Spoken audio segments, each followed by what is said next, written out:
నేను శ్రామికుణ్ణి. ప్రతి 3 నెలలు మీరందరూ నా యజమానులు. ఈ కూలీ చెప్తాడు ప్రతి 3 నెలలకి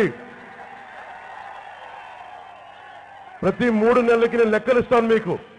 ప్రతి 3 నెలలకి నేను ఏవైతే ప్రతిపాదన ఇచ్చాను ఈ నియోజకవర్గానికి చేయడం, ఉదాహరణకి మన నూజివీడు నియోజకవర్గానికి చేయడానికి మీకు రింగ్ రోడ్ ఏర్పాట్లు చేయిస్తాను, లేదంటే హాస్పిటల్స్ మీకు ఆధునీకరిస్తాను, లేకపోతే మండలాల్లో మనకి సాగునీటి అవసరాలను తీరుస్తాను చెల్లికుణ్ణి.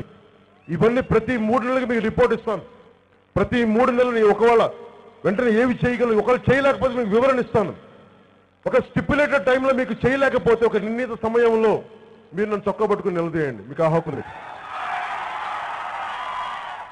నా వివరణతో మీకు తృప్తి లేకపోతే మీరు నా చొక్కా పట్టుకుని నిలదీసే హక్కు మీకు ఉంది. నా అన్నదమ్ములందరికీ, నా ఆడపడుచులందరికీ ఉంది. అంటే నేను ఎందుకు చెప్తున్నానంటే అంత బాధ్యతగా ప్రభుత్వాన్ని నడుపుతాను. అంత బాధ్యతతోటే ఎవరు ఎమ్మెల్యే ఎవరుగా ఎన్నికైనా కానీ ఎంపీగా ఎవరు అందరినీ అంతే బాధ్యతతోటి నేను నడిపిస్తాను. నిన్న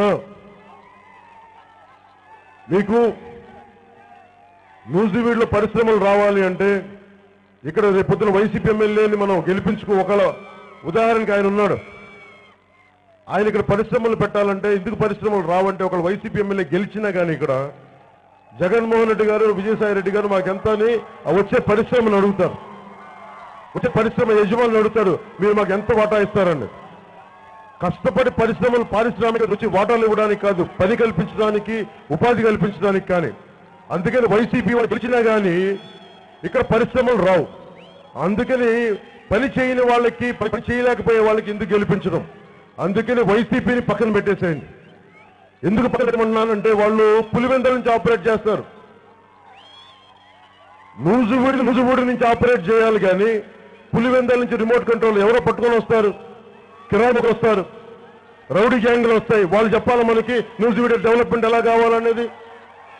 నిజంగా జగన్మోహన్ రెడ్డి గారికి నిజంగా ఆంధ్రప్రదేశ్ మీద ప్రేమే ఉంటే వచ్చి అమరావతి టికెట్లు ఇవ్వాలి కదా. అమరావతికి వచ్చి మీరు టికెట్లు పంచండి. మీరు హైదరాబాద్లో కూర్చొని టికెట్లు పంచుతారండి మీరు.